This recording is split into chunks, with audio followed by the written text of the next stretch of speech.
Hello and welcome to Stacking Triggers, a show about magical cardboard rectangles. I am Caleb. And I feel like I got hit by a Mack truck driven by a 9-year-old. And that is the joke that will never die, because it's from a show we watched and talked about on a different podcast. Rule of 42s. Yeah, just like Kristen Bell, we'll, tell that joke probably 7 more times. Yeah, in the next 10 minutes. How are you, friend? I'm good. I got insert magic product here, aka a secret lair drop. All my secret lairs. So I got my Mirrored Insanity, all 4 copies of it because I'm a psychopath. Look at all of these Mirrored lands that I'm not using. So you're the reason why WotC hit $1 billion in revenue this year. That's true. It's exclusively me and nobody else. Because we're whales. That's true. I mean, I'm a whale for certain products. Like there's what the secret lairs. Like after this one, I barely touch. I think I got maybe one of them. Yeah, I just always hashtag buy singles. Oh, that's true. I will say this: I did buy a second secret lair Stranger Things to give away. So I'm announcing it here. This is the giveaway.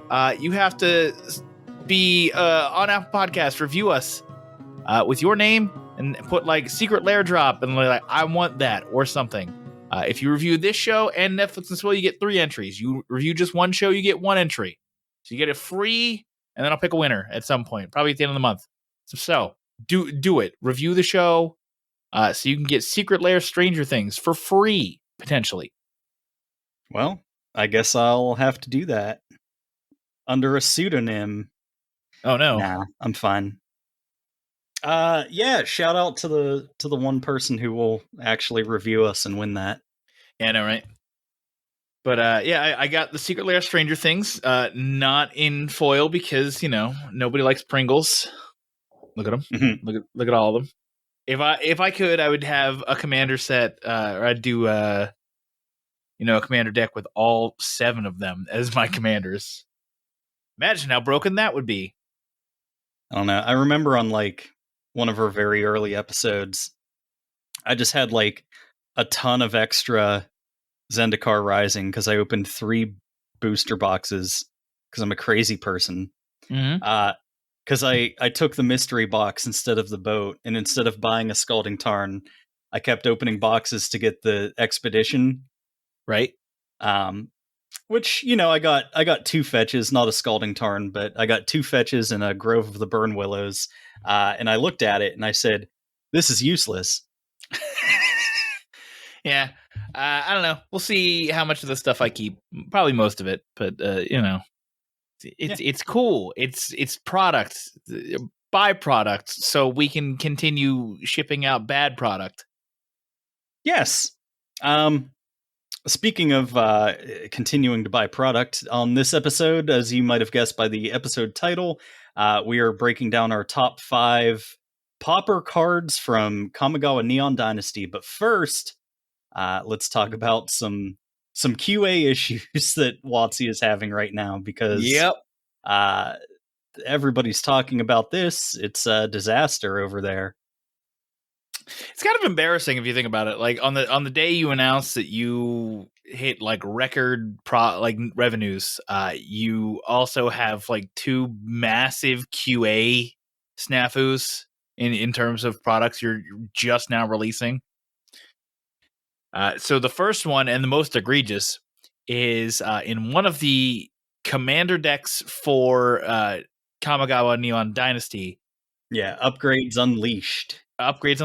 There are 2 of the same non-basic land, as opposed to a Nissa Voice of Zendikar and whatever the non-basic land is. Yeah. So they said, and this is on the page for the deck list on this, it says, editor's note, the Upgrades Unleashed commander deck was inadvertently printed with 2 copies of Mossfire Valley instead of an additional basic land. Players wanting to play the deck in Commander should swap out the extra copy of Mossfire Valley for a basic land or a land of their choice. So they're shipping you what is essentially a broken product. Right. Because it's not playable and legal out of the package. However, that wasn't supposed to be a basic land. Yeah, and that's the bitch of it. That slot was supposed to be Nissa, Voice of Zendikar, which is actually fantastic for the deck. And they're lying. Right, because they figure you're not going to pay attention. So you're just like, a basic land. Okay, I can put that in there. Ignore the fact that I'm missing an entire planeswalker that makes the deck work. It's a $3 planeswalker, but it's the stupidest thing. It's a $3 planeswalker versus a 1 cent basic land. That's the problem. And like I don't think that they just do like one big print run of these. You know, I would assume that they are going to continue printing it. So like for the next print run, are they just going to keep 2 Mossfire Valley in it? Because that's what the official deck list on the website says. Are they going to swap it for a basic land? If you buy it later, are you going to get your Nissa that you're supposed to have? Right. Or are they just going to continue selling it as a broken, non-commander legal product? I mean, how much money do you think it would cost them to recall the product at this point? Because that's, to me, that's egregious. It would be a lot. But why not support your local game stores? Why not just send game stores just a stack of Nissa, Voice of Zendikars to just give out to people when they buy the deck? Because then you get rid of WotC's big revenue generators of Amazon, Target, Walmart, other big box stores, because you don't give them that. Like, who cares about local game stores whenever they don't make up a large enough revenue source for you? Yeah. It's unconscionable. I know it sucks to say, but like that's the truth. It's one of 2 things that happened this week that just kind of shows that they just don't really give a fuck about, you know, game stores and paper play in general. Yeah, the other thing was they revealed 4 standard precons, I'm going to call them, that are, you know, supposed to be standard legal right out of the box. Unfortunately, the mono white aggro one comes with 3 copies of Faceless Haven. Now, these are set for standard play. So if you'll remember, a few weeks ago, Faceless Haven was banned in standard. So that means they shipped a product with a banned card in it. Which, I get the argument that, like, they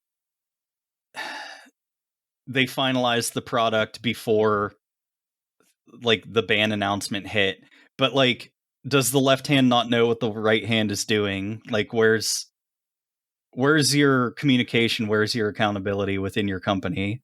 You're $1 billion a year company. Sort your shit out. Right. And, like, how do you not let the competition committee know, or whoever handles the bans? Hi, we're putting Faceless Haven in this product. And the competition committee goes, oh, maybe we shouldn't ban that then. Because, like, I don't know. I'm not too familiar with standard. Faceless Haven can't be that oppressive, can it? I mean, it's an extra creature in the land slot, so it's pulling double duty. It's pretty good. Plus, it can still tap for mana after it attacks because it gets vigilance. That's true. But the thing is also is like you have the creature lands from AFR that kind of do the same thing as Faceless Haven. So is that kinda? But I don't know. They don't see anywhere near the play that Faceless Haven was seeing. Right, because all you need to do is just swap out basics for snows, and then you can run Faceless Haven. And I don't think there's a mono white creature land in AFR. No, there's the dragon one, the Cave of the Frost Dragon or something like that. Oh, okay. I think every color had a land that became a creature.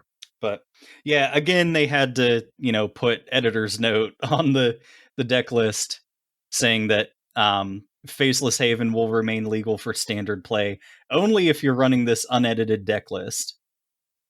So in, like, you know, Friday Night Magic, you can play it with this specific list. Which is just another instance of, hey, who gives a fuck? Nothing matters. Right. We don't care about Friday Night Magic. We're going to sell boxes on Amazon. You're gonna buy $50 worth of digital fucking packs on our client. It doesn't matter. Yeah, which they did just have their earnings call. I think that like Arena accounted for 24% of their revenue, which I mean, the lion's share of what they're bringing in is from paper product. Yes. But still, that's like a massive chunk of your revenue. Well, also, it's probably that they're going to start forcing more and more onto Arena. Like, I'm sure there's going to, like, especially considering supply chain issues they've been having and that everyone's having, I'm sure there's going to be something where it's like, hey, we're going to, Arena only product. And then there's going to be fewer and fewer paper only products. Alchemy. Yeah. So it's pretty clear they're going to move to Arena as their main platform at some point because there's less overhead and all you need is a fucking server to run Arena very poorly. And then, everyone will play their card games there. Or, maybe it's MTGO that becomes the new place to be. And they'll just run it off a server as opposed to, printing cardboard. Dear God. Don't say that. I know. But, I mean, it's inevitable.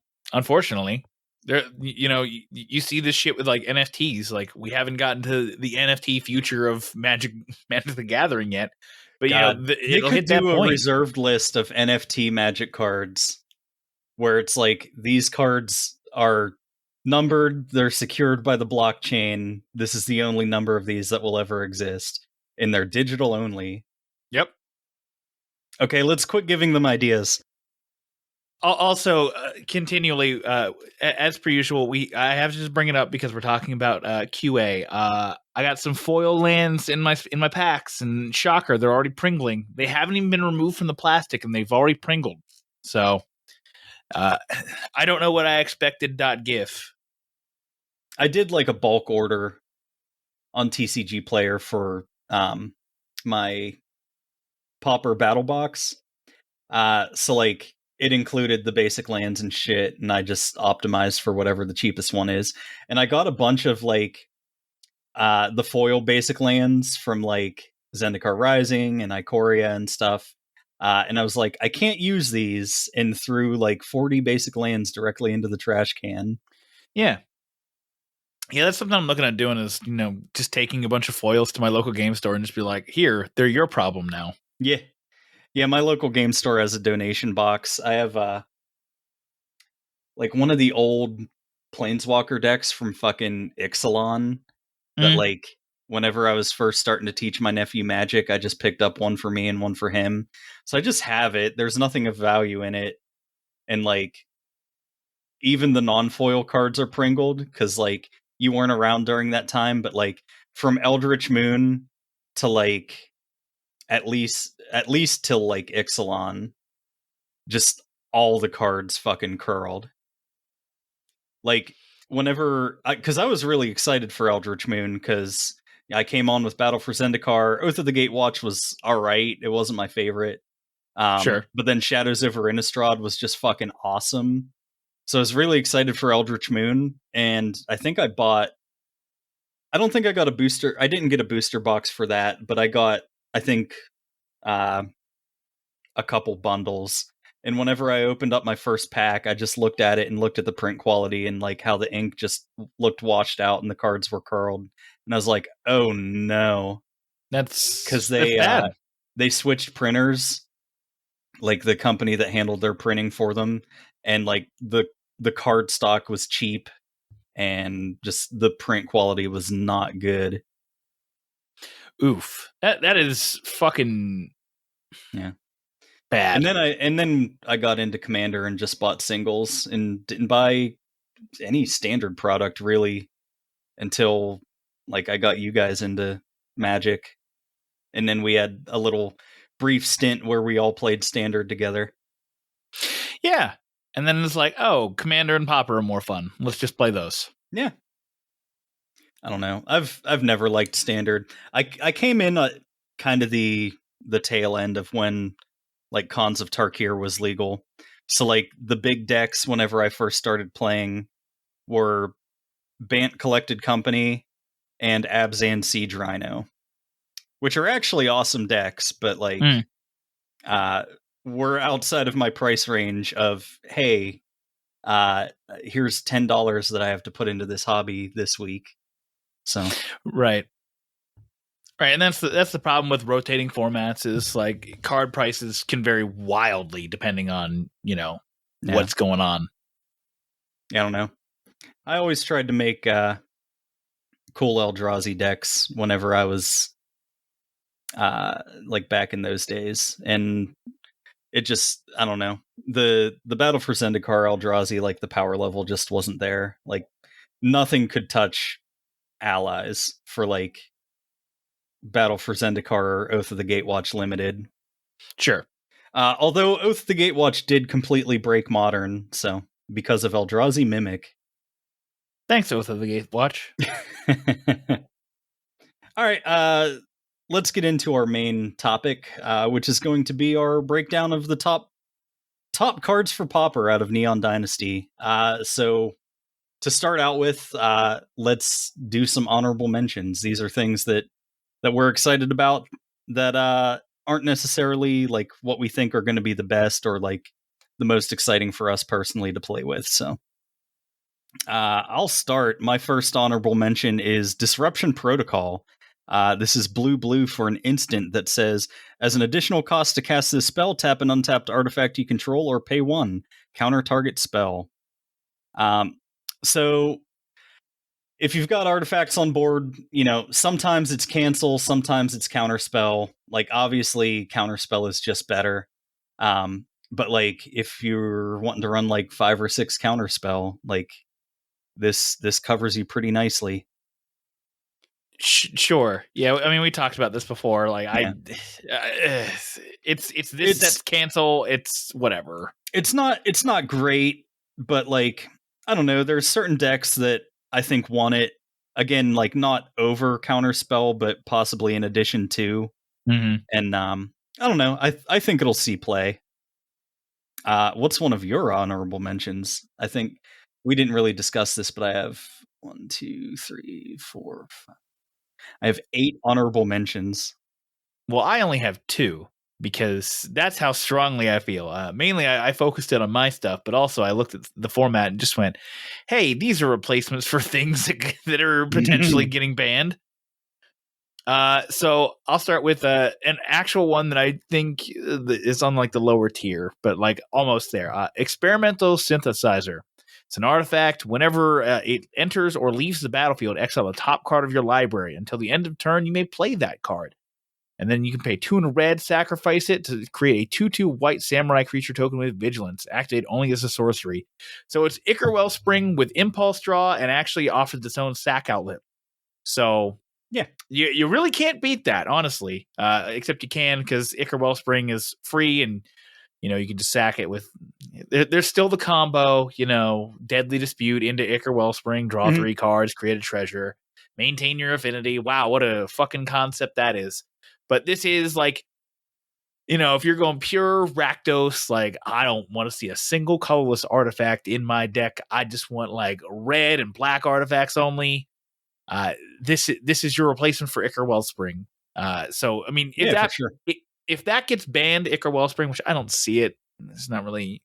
Deadly Dispute will go before Ichor Wellspring, but like actually that might even go in instead of Deadly Dispute if that gets banned. But extra draw in Affinity. Can't go wrong.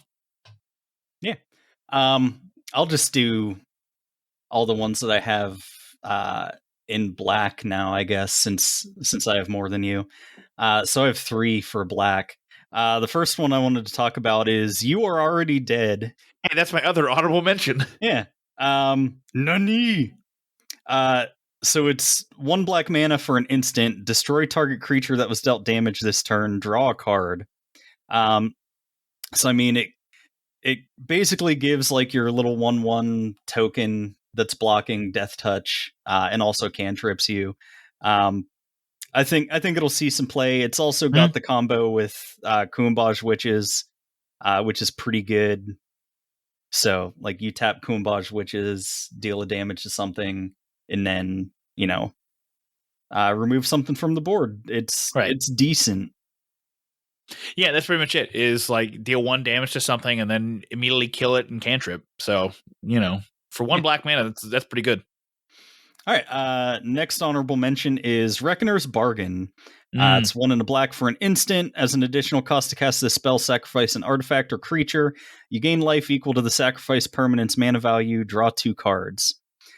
So the obvious comparison here is Deadly Dispute. So like if you're in that sort of build, it's extra Deadly Disputes if you really want to lean into that playline. But sometimes, like I think this is kind of just good. Like you kill your Mirror Enforcer when you're like, taking a beating. You gain 7 life. You draw 2. Seems decent.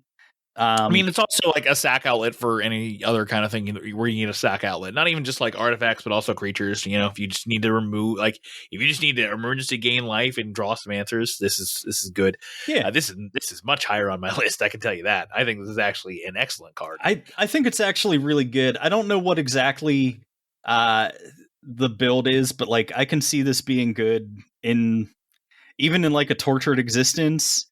Yes. You just like delve out your fucking Gurmag Angler and then, swing in with it, and then like somebody tries to remove it, you Reckoner's Bargain it, gain 7, draw 2.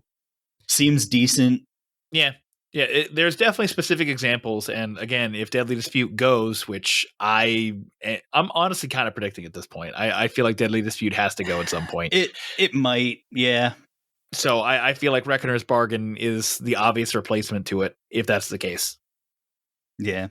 The other one I have in black, which is a card that I'd be interested in playing with, is Clawing Torment. It's a black mana for an aura, enchant artifact or creature. As long as enchanted permanent is a creature, it gets -1/-1 and can't block. And enchanted permanent has at the beginning of your upkeep, you lose 1 life. So in a format where artifact lands and like X1 creatures are around, like it's pretty decent as just kind of some hate against that. Or it's also like the most comparable card to it is Curse of the Pierced Heart. So like I don't know, like Blackburn got some cool things in this set, but yeah, you can just stack these up wherever and just kind of your opponent's taking damage every turn, which seems nice. Yeah. We'll go to red. I have 1 honorable mention for red, which is Kami of Industry. That's my number 5. There you go. It's 4 in a red for a creature spirit. Whenever Kami of Industry enters the battlefield, return target artifact with mana value 3 or less from your graveyard to the battlefield. It gains haste, sacrifices at the beginning of the next end step. So like this is another one that, like it's kind of a build around. I think maybe this goes as like a one of in Rakdos Affinity. But like it's kind of like if you bring back Ichor Wellspring, it's sort of like a build your own Muldrifter. Yeah. But which seems really nice. But like I mean, you can ephemerate it, you can get it to bring back stuff like Wedding Invitation, Blood Fountain. It seems pretty good. I think this will see play for sure. Yeah, definitely. The only issue I have with it is that it's a 5-drop in order to do all this stuff, and it doesn't get cheaper. It's a late game value play. That's why I think it's only like a one of. But I mean, for the value of hard casting a Muldrifter, you can Muldrifter in mono red. Yeah, kind of basically. All right, I'm going to move on to green. I think that Greater Tanuki is really cool. So it's 4 green for an enchantment creature dog. It's a 6/5 with trample, and it has channel for 2 and a green, discard Greater Tanuki. Search your library for a basic land card, put it onto the battlefield tapped, then shuffle. I think that this is going to see play in the Jund Cascade decks, because it fills 2 things that you want to do in that deck for 1 card slot. it ramps you, and then later on in the game, it's something like a big threat that you can cascade into. Yep, I agree. Which seems really good. Season of Renewal is another card that I'm really excited about. It's 2 and a green for an instant. Choose one or both. Return target creature card from your graveyard to your hand. Return target enchantment card from your graveyard to your hand. Again, because I'm kind of fixated on the deck right now, I think the most obvious place for this is probably in the sideboard for Tortured Existence. So you can get your Tortured Existence back, get your Madness creature or whatever back. Seems good. This also definitely will be a thing in Bogles. Oh yeah, definitely. It just absolutely will. And my last one is an artifact, which is Network Terminal. It's 3 mana for an artifact. You can tap it to add 1 mana of any color. You can pay 1 and tap it to tap another untapped artifact you control. Draw a card, then discard a card. Stop taking my stuff. It's fucking Bonder's Ornament at home. It's fucking the Pauper committee went, hello, Bonder's Ornament, you're banned. Hello, like we went, hi, Pauper committee, we need Bonder's Ornament, and they just went, you have Bonder's Ornament at home, and it turns out it was like a Christmas gift they hid up in the attic and they forgot about. Yeah. So here's Network Terminal as Bonder's fucking ornament. Like I brought that up on like the Paper Pauper Discord, and people were like, no, it's nowhere near as good as Bonder's, but like the artifact lands are like nearly ubiquitous in the format right now. Like it's not hard to build into this to like basically give yourself a cheaper Bonder's Ornament. Like I know Tron is the big thing for Bonder's Ornament, but like this also kind of opens it up to other decks. Like I would consider this in like all the crazy clue token builds that I've been doing, because it mana fixes you. It gives you card draw. You just tap a clue token and 1 mana. To rummage. Yeah. So like it's cheaper than sacrificing the clue. The clue enables it. So it is a downside that you have to draw a card then discard a card, but I don't know. It still gets you there. Sometimes you're just going to have a dead hand, and like at worst, it's just mana fixing. Yeah, especially if you're running Tron. We've talked about it before. If you have Tron and you get your Tron and then fucking get your 1 mana, you're like, oh cool, now I can do whatever I want because I can just keep tapping this over and over. I honestly wonder if this has a place in Madness decks. I wonder if there's like a Madness build that runs artifacts that you would want this. I have to look that up. All right. Well, let's get into our top 5 proper. We'll start with you because I think you already said it. You've already ruined my entire list. Like you've ruined 3 of the cards on my list. So my number 5 is Kami of Industry. Again, it's a great late game card for affinity decks. Especially, this is definitely a consideration for my Grixis Affinity Burn that I'm currently running. Because, it brings an artifact onto the battlefield, which triggers Reckless Fireweaver, then it sacrifices it, and that triggers Disciple of the Vault. So, you have your in and out, it's good. I think it's also going to be really good in, like, the Boros Wildfire decks. Because you're ramping into it, and then, like, if you're doing shit with artifacts too, like, gets a pretty decent payoff, so. Yeah. So yeah, Kami of Industry, my number 5. What's your number 5? All right. My number 5 is one that you already mentioned. It's Experimental Synthesizer. So it's red mana for an artifact. When it enters the battlefield or leaves the battlefield, exile the top card of your library until the end of turn. You may play that card. So it's not as good as just drawing a card, because you can only play it that turn. So like you have to also have, like, you don't play this turn 1 because like you have to also have mana to play that card. And then it has 2 and a red, sacrifice it, create a 2/2 white samurai creature with token with vigilance, activate only as a sorcery. which is a nice little payoff. But like, I think this card's actually really powerful. So it's gonna boost the Rakdos and Grixis affinity, but like, it's not like an Ichor Wellspring that you play early in the game. You wanna play it later in the game for value. Right. Whenever you have, like your Disciple vaults out, and like whenever you have more mana to do shit with. So yeah. Who knew? Seeing more cards is good. Also, this is just great fodder for makeshift munitions. Yes. Because now you just spend 2 mana and you have it enter the battlefield, leave the battlefield. You essentially draw 2 and then deal 1 damage to something. Yeah, you don't get the 2/2 samurai token, but that's fine. That's fine. Sometimes dealing damage is just better.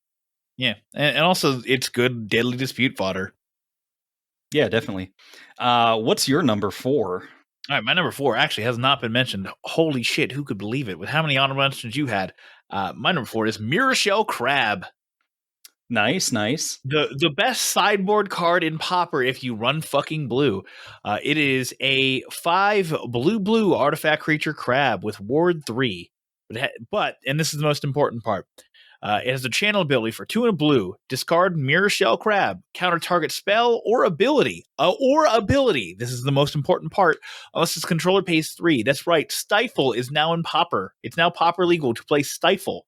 Except it's not a creature through channel.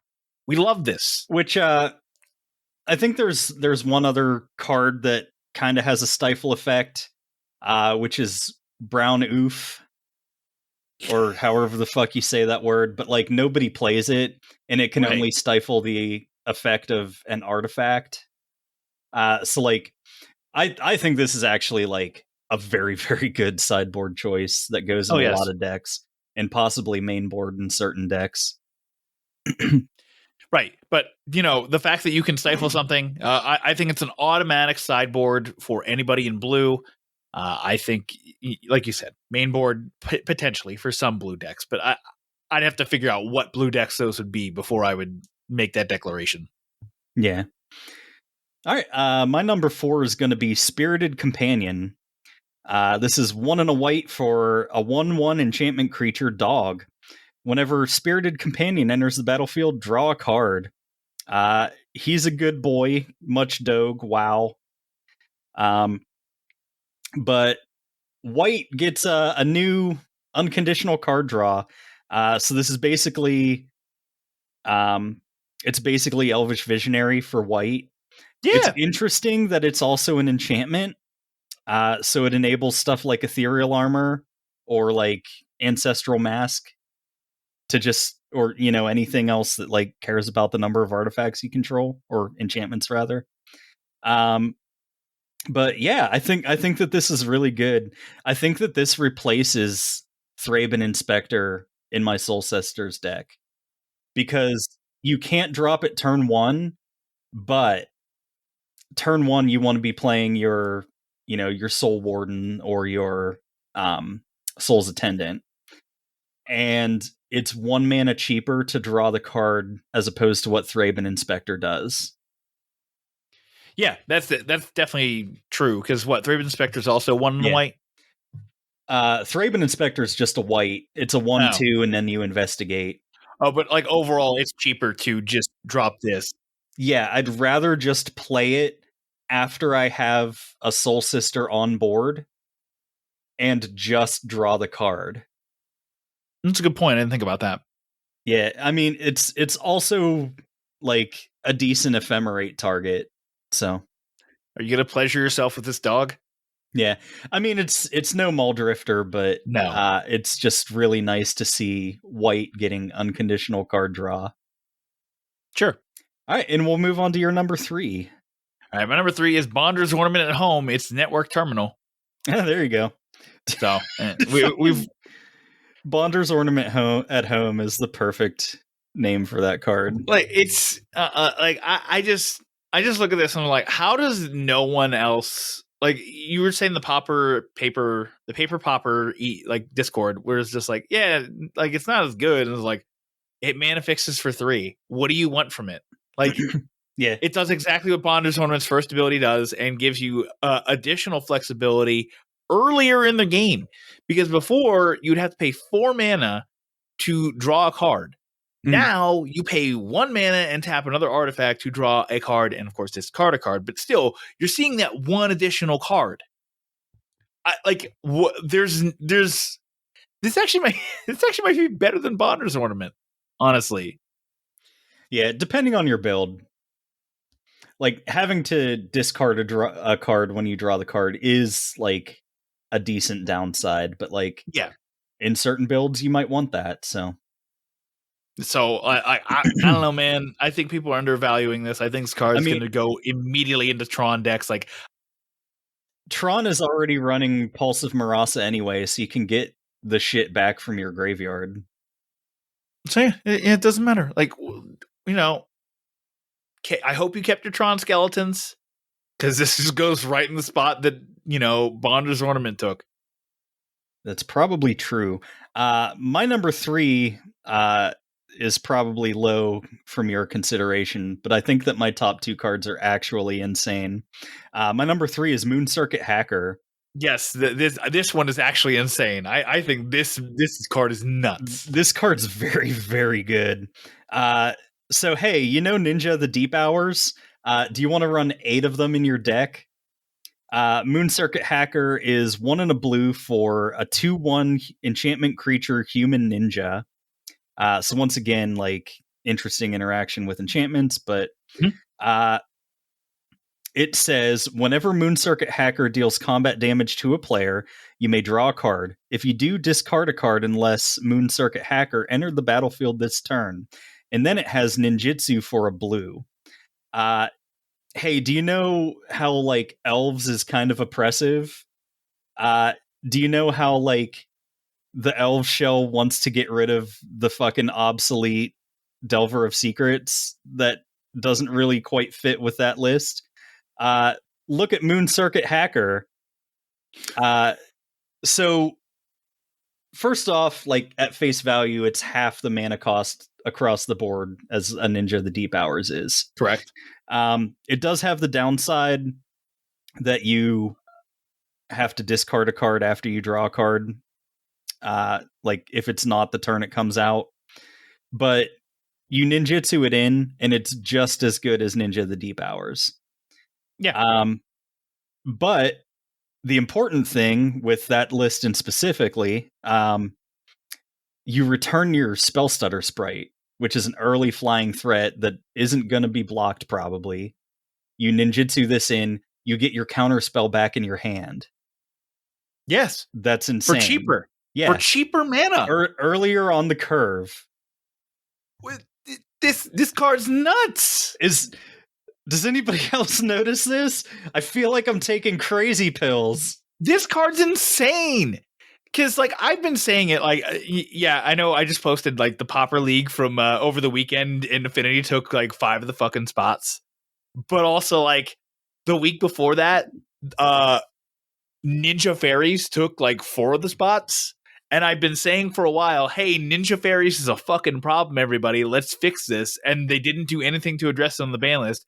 And they just gave it another Ninja of the Deep Hours to make it even fucking worse. Yeah, we're gonna see the fucking blue and blue-red Fae kind of take over even more so, I think. And we can thank Moon Circuit Hacker for that. 100%. So we will move on to your number 2. Yeah, my number 2 is Racketer's Bargain. This card, as you said, is really fucking good. It's not as good as Deadly Dispute, but it's still, if in Affinity, it's not as good as Deadly Dispute. But man, is it close. Yeah, and outside of Affinity, it's fucking bonkers. Life gain on that card, great. Like just being able to sack something and say, hello, I now have, 4 or 5 mana or 4 or 5 life off of that, and I drew 2 cards off of it. Cool. I'm not looking at the card right this second. It is, you gain life equal to its mana value, right? Correct. Okay. Yeah. Yeah. 7 mana off a Gurmag Angler seems good. Yeah. And I think that's why, like, we talk about it in Affinity a lot, is that Gurmag 7 Angler mana, 7 life. is like what I Gurmag meant to click. Angler, Mirror Enforcer, like those, like like Affinity lists have now moved to the Gurmag Angler, which, like, I get it. Yeah. I don't like that play pattern, but okay, I get it. No, I think Gurmag definitely goes in Rakdos Affinity. Unless you're me, who's very stubborn into Grixis Burn. No, I like it. No, I think the card's very good and we'll definitely see play. Yeah, 100%. But brings us on to my number 2, which is Careful Cultivation. This is 2 and a green for an enchantment aura. Enchant artifact or creature. As long as enchanted permanent is a creature, it gets +1/+3 and has reach, and tap, add green. This is number 2 on your list? You've been talking this up for like all week, basically. Yeah. And then it has channel for 1 and a green, discard Careful Cultivation, create a 1/1 green human monk creature token with tap, add green. So, as an aura, this goes infinite with Pilipala. Pilipala's 2 mana for an artifact creature Scarecrow that has flying and pay 2, untap it, add 1 mana of any color. Mm-hmm. So you put this on it, you tap it to add 2 green, you pay the 2 green to untap it and add a mana of any color. And then you fucking do it again. And you've generated infinite mana of any colors that you need. Yep. So like potential turn 2 win through like Pyromatics or Valakut Evoker or, you know, the like. Like it's going that route is kind of jank and it's a hard build around. Sure. But it's possible. This is a turn 2 combo win in Pauper. So it's very good on its own, but the part that I'm really interested in actually is the channel ability. So 1 and a green, discard it, create a 1/1 green human monk creature token with tap, add green. So you can activate this at instant speed. So if there was a 2 mana value mana dork that had flash, that would absolutely see play. And that's essentially what this is. Like, you hold open for a counter spell on your opponent's turn. You do this, you get a mana dork on their end step, and then they were expecting you to have 3 mana, but you're now at 4. That's actually very, very good value. Yeah. Man, I just can't believe this is your number 2. I mean, like I said, you've been talking this up all week. Like, this is something that you've been like, this card is insane. You guys just aren't seeing it. Yeah. If you're sleeping on this one, it's time to wake up. Because this card's real good. All right. Well, my number 1, we've already talked about it. Moon Circuit Hacker. Hello. Everybody understand, please, that this card is nuts in Ninja Fairies. Like, it actually makes it even more Ninja Fairy because there's now more Ninja. Yeah. Just let me die. It's just, I continually said it. Like, that deck needs to die in some way. They didn't touch it, so I'm shocked that this is like that wasn't like even on the ban list like consideration for them. It didn't even seem like they were talking about it. If a card from this set gets banned in Pauper, I think it's Moon Circuit Hacker. It enables that deck so much. Right. I still think it's Spellstutter Sprite that could probably gets banned from that deck, but this is up there. Like, this is the one card that I look at and go, this has the potential to go the fastest. It won't go after this set releases because I think they said they're going to review like about a month-ish after this set releases before they, revisit the ban list, and then we'll probably see something like right before Streets of New Capenna. Yeah, but like, so there's no way they're gonna ban Moon Circuit Hacker right away. But something else from that deck, maybe. Yeah, depending on possible. How oppressive that deck is. We'll see. I think it's going to be very oppressive, but we're going I to don't find know. out. I feel like if Spellstutter Sprite eats a ban, that deck just goes away. And I don't think that they would do that.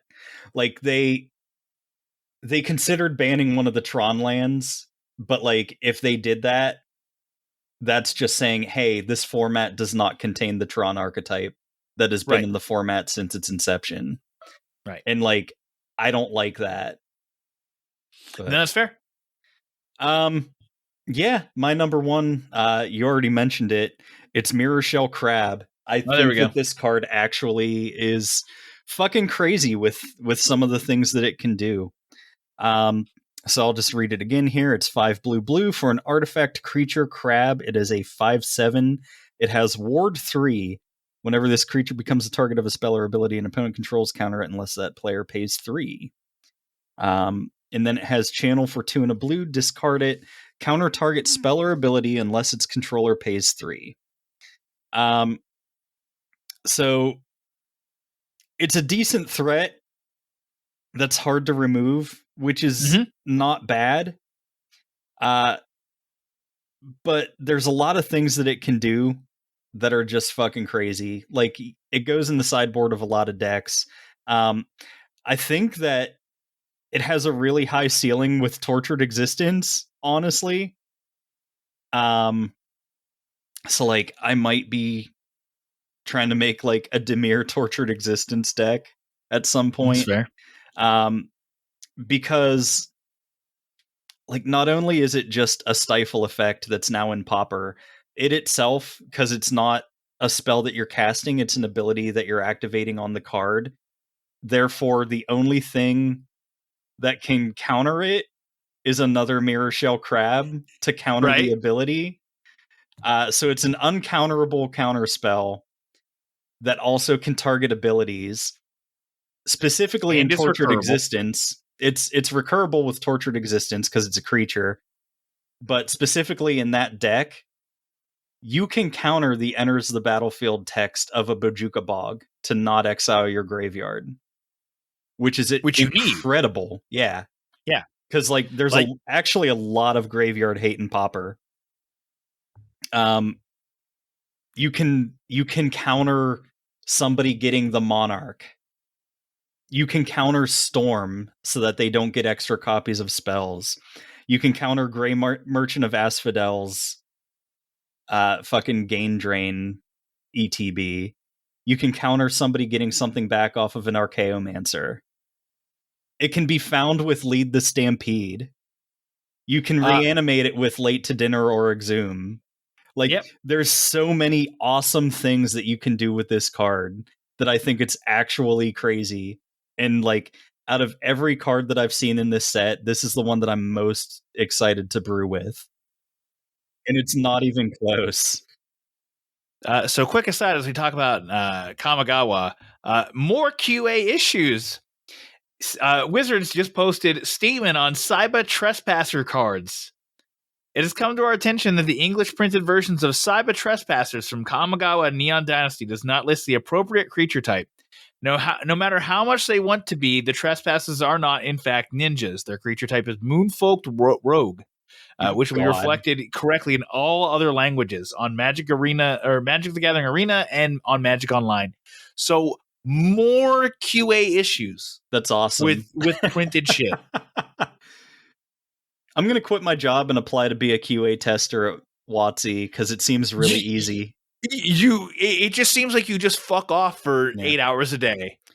The one other thing that I was going to say about Mirror Shell Crab, it is a creature, so it cannot be duressed out of your hand. I mean, so like there's, in the sideboard of a lot of my in some of my decks, like let me look at my Pauper sideboard right now. Hydroblasts and Pyroblasts. Like I almost feel like I could just run 4 fucking Mirror Shell Crab instead of either of those cards. Yeah. I mean, it's definitely more restrictive on mana, but like, yes, dear God, is the ceiling on this card high? Right. And like, if you're somebody who runs counter spells in your sideboard, which he should. Potentially, you're running this over it. Yeah. God, I'm so excited. You're gonna pleasure yourself with that crab, aren't you? Probably. We are now, as of recording, 9 days out from release. 1 week from release as of the release of this episode. So, also, this is releasing on pre-release, so if you're buying your boxes, make sure you get your mirror shell crabs. If somebody has extra mirror shell crabs, grab them because they're probably like a fucking quarter. Yeah, they're not gonna be very expensive. So that's it. Anything else you want to say regarding this episode? No, I think that about does it. Yeah, I'm excited for the Pauper format from this set. I don't really give a shit about standard. Standard doesn't matter. Modern, I kind of am interested in only because that's like the predominant format at my LGS. Even though I haven't played Modern since Store Championships, but there's some good stuff in this set that has me very excited. Yeah, I'm really excited about the channel mechanic across the board. Like, I think that the new Boseiju is just the best card in the set, flat out. 100%. Yep. So, I know a lot of people were already saying like, "Hello, Boseiju, like don't buy it for $30 already," and that's true. Don't buy it for $30 already, but also like they're saying it's gonna be half the price that it is right now in a month, and it's like I don't know about that. Are you sure? I really don't know about that. I think that card is going to be expensive for a long time. It may not be $30. It might be $25. So you might be slightly overpaying, but it might go to Goldspan territory where it was like up around 40 before it got announced to be reprinted in that like whatever that the Challenger pre-constructed deck. The Challenger deck product. Like I don't know what Goldspan's gone down to since then, but there's a Goldspan dragon in one of the decks, and it's like, whoa, good for you, Wizards. Currently sitting at $24. Are you a TCG player? Mm-hmm. Can you look at like the market of like since the last week? Dropped off around like the 18th to the 20th. This week. This week it's dropped by about $1.25 ish. But it's trending downwards, I guess.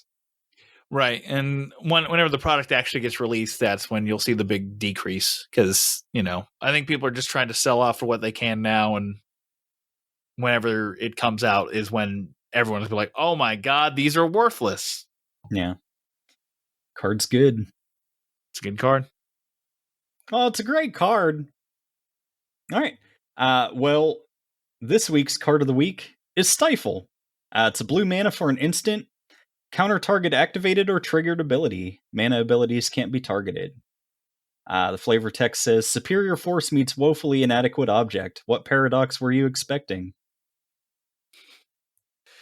I don't know if anyone knows this, but Stifle's a good card. Yeah, it's good. I've definitely I've had commander games where I've just held it for like 5 turns, and then somebody goes to combo out and win, and I just say no. Yep. I mean, you can't beat that kind of stuff.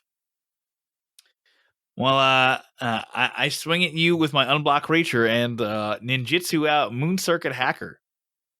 All right. In response, I bolt the Moon Circuit Hacker. Well, in response to that, I channel Moonshell or Mirror Shell Crab and fucking counter your Lightning Bolt. Bitch. In response, I bolt myself.